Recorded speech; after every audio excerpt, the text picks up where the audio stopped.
Hey everybody, my name is Justin Maas and I'm a portrait artist from British Columbia, Canada.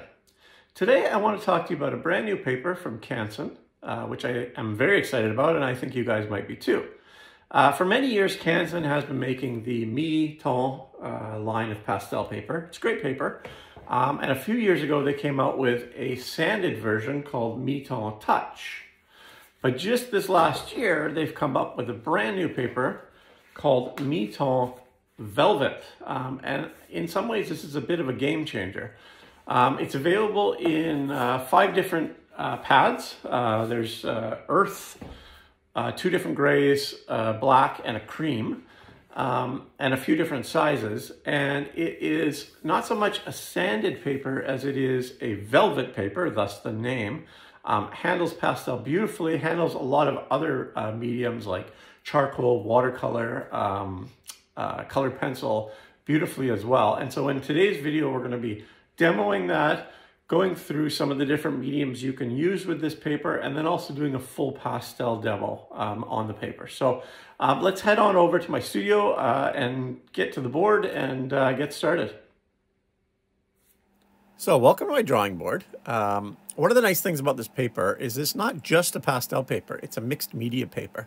So here I am blocking in just a very simple sketch of an eye using a oil-based colored pencil from Lyra. It would also work well with a wax-based colored pencil, graphite, charcoal, and of course pastel.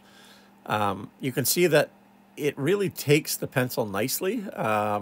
I'm able to get some nice sharp edges, but also really kind of block in large areas of color quite easily, which is really kind of unusual for a pastel paper. A lot of color pencil artists like working on pastel paper, but it can be a little bit kind of abrasive.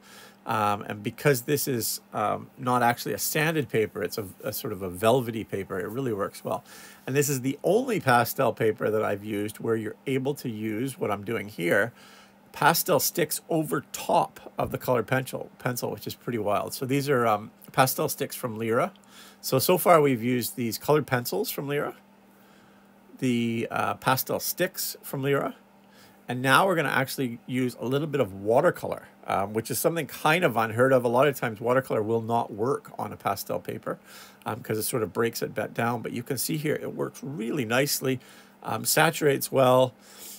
And once it's dried, you can actually go over top of it like I'm going to do in a second here with pastel pencils or charcoal or what have you. So it really opens up a lot of different types of things. So now we've kind of played around with a little bit of that. I want to start into an actual pastel demo. I'm going to first of all block it in on white paper. So let's start on that.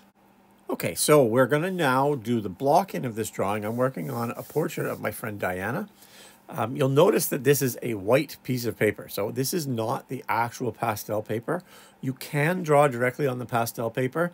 If you're doing something a little bit less crucial, like proportions are a little bit less crucial, like, you know, a still life or maybe a landscape where it doesn't really matter if the tree is exactly where it is that you're looking at, that's okay.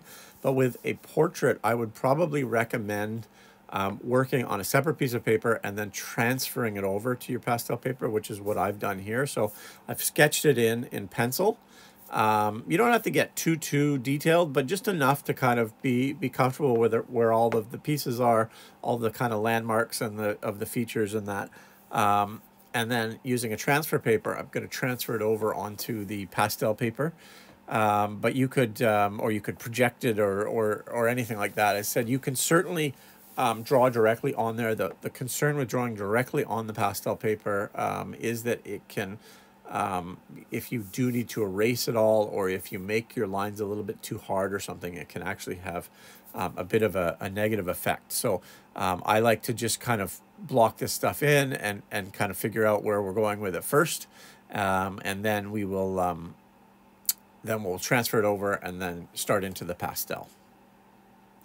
So I'm comfortable here with where all of her features are. I feel pretty good about, you know, the sort of sizing, and this is about as detailed as I would normally go on one of these kind of block-in sketches. So now I'm onto the pastel paper, and really what I do when I work on pastel is very much the same as working kind of on a toned sketch is I like to work with the lights and the darks simultaneously.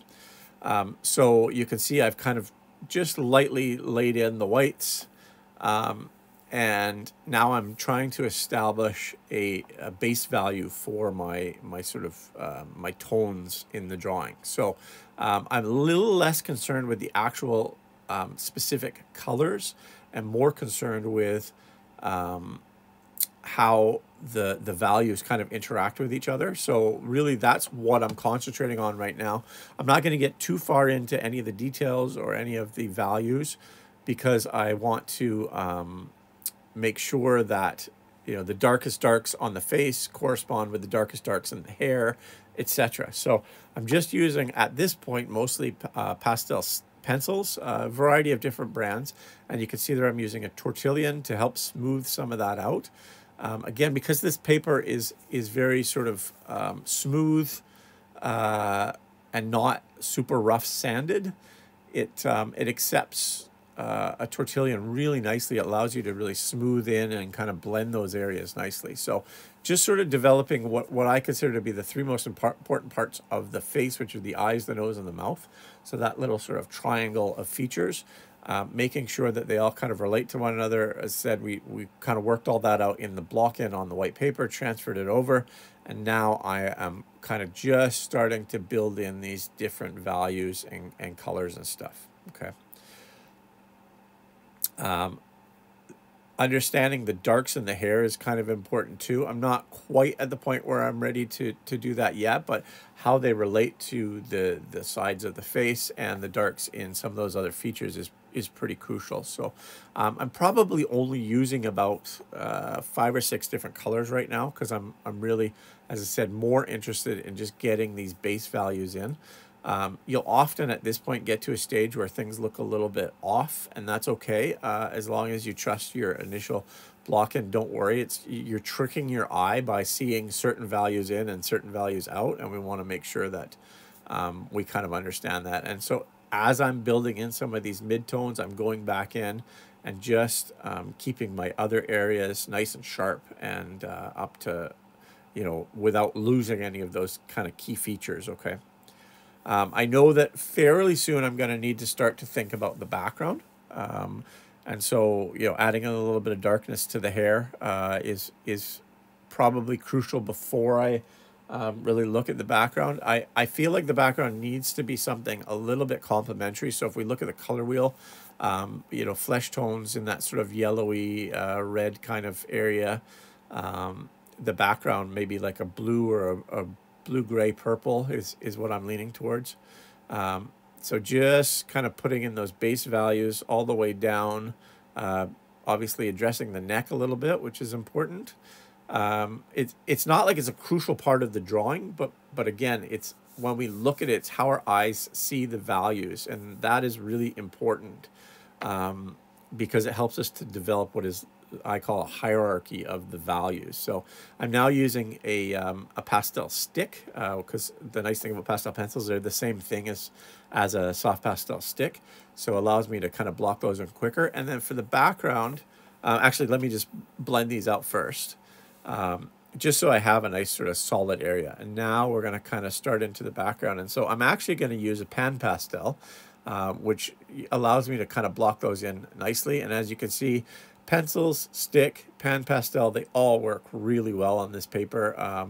Really nice sort of saturation and value in there. And actually, you notice that I kind of get to the corner there, and I can't get right to the edge. So what I'm going to do actually is retape the corners in a little bit, but not quite yet, when we get on to the next stage. And I'll show you how to do that so that you can actually draw right up to the edge.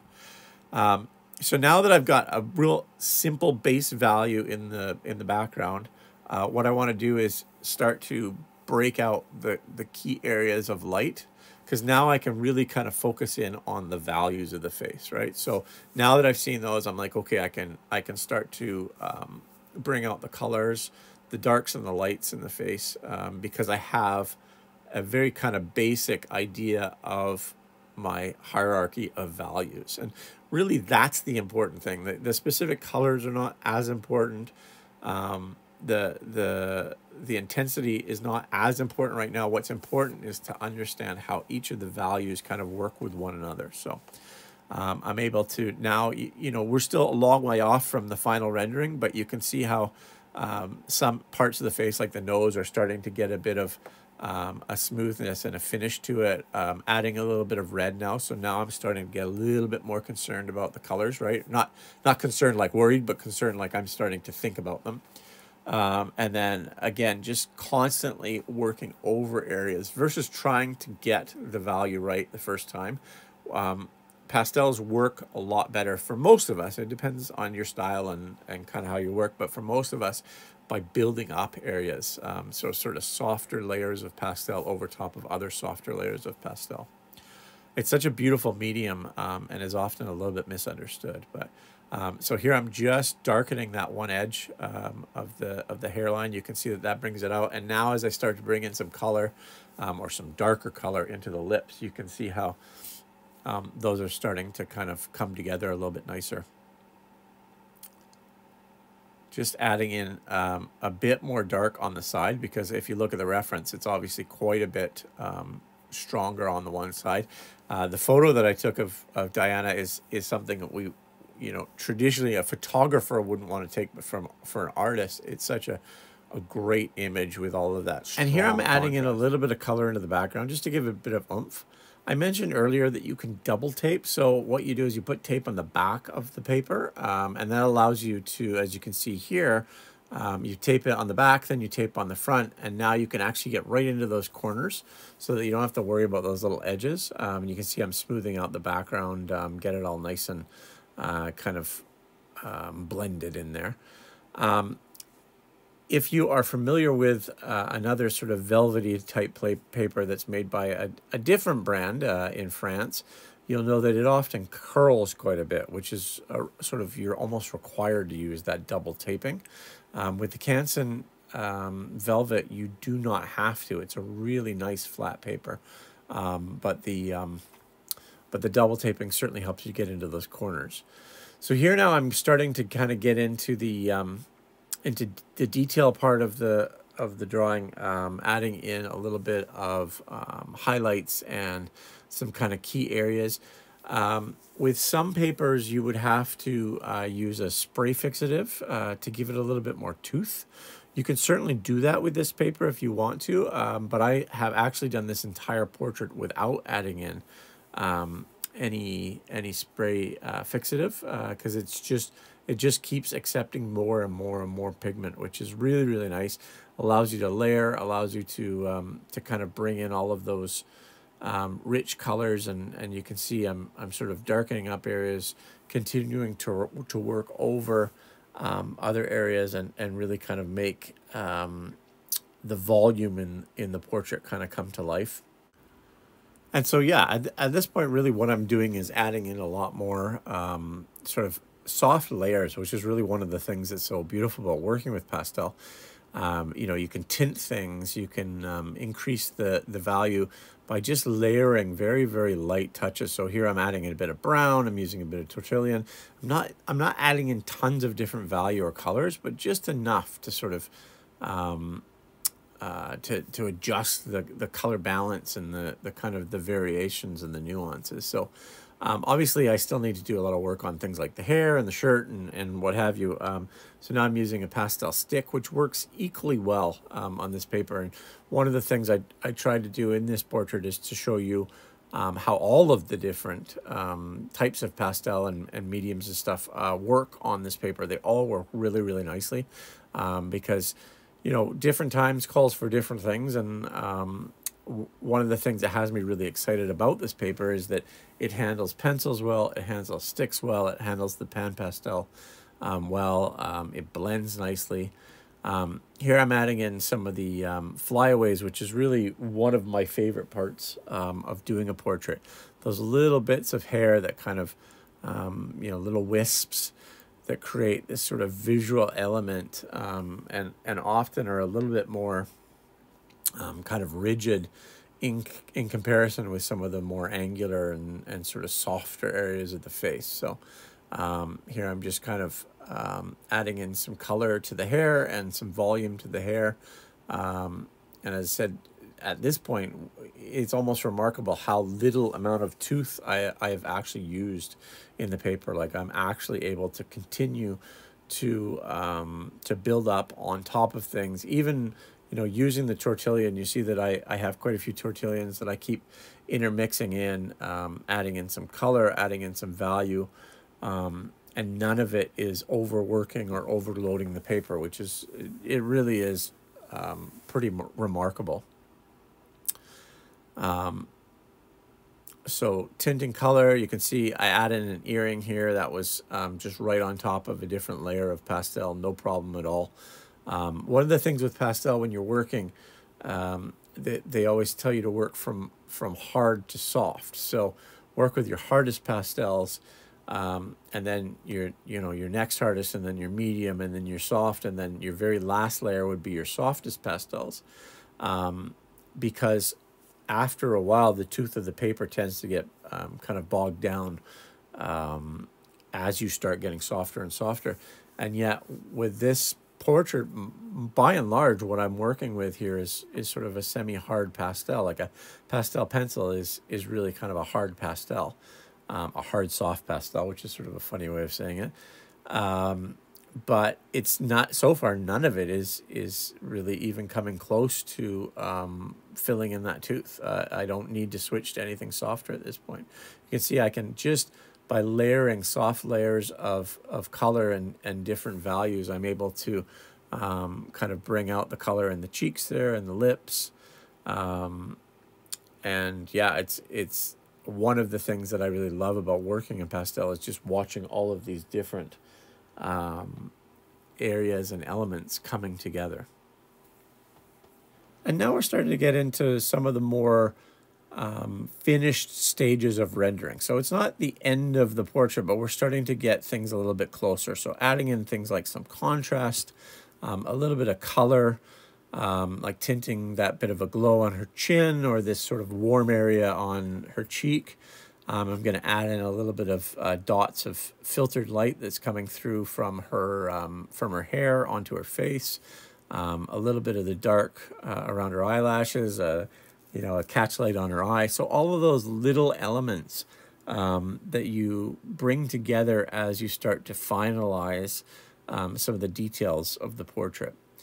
One of the beautiful things of working in pastel, at least the way that I work, is to sort of do this whole general to specific thing where, you kind of put in the major colors and the major values, and then you start to bring in more details and more sort of finishing touches. You can see I'm tinting a little bit with some color there, which brings a little bit of warmth and cohesiveness to the face, a little bit of dark. So bringing out a little bit more contrast and the light to offset that contrast.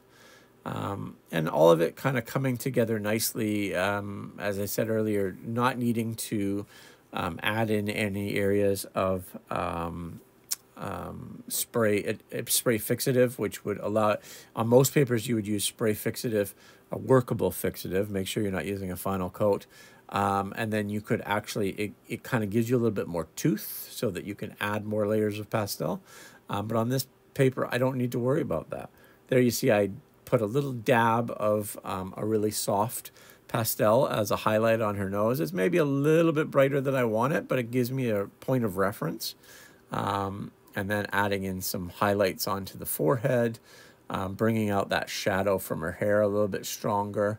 And really, that's the name of the game, right? So at this stage, we're now kind of coming into those final areas and really putting the finishing touches on this one, adding in a bit of color, a little bit of definition, all the while kind of considering how the values come together. And one of the things I kind of have to start thinking about, and I'm about to here, is adding in the major area of the darkness on her hair.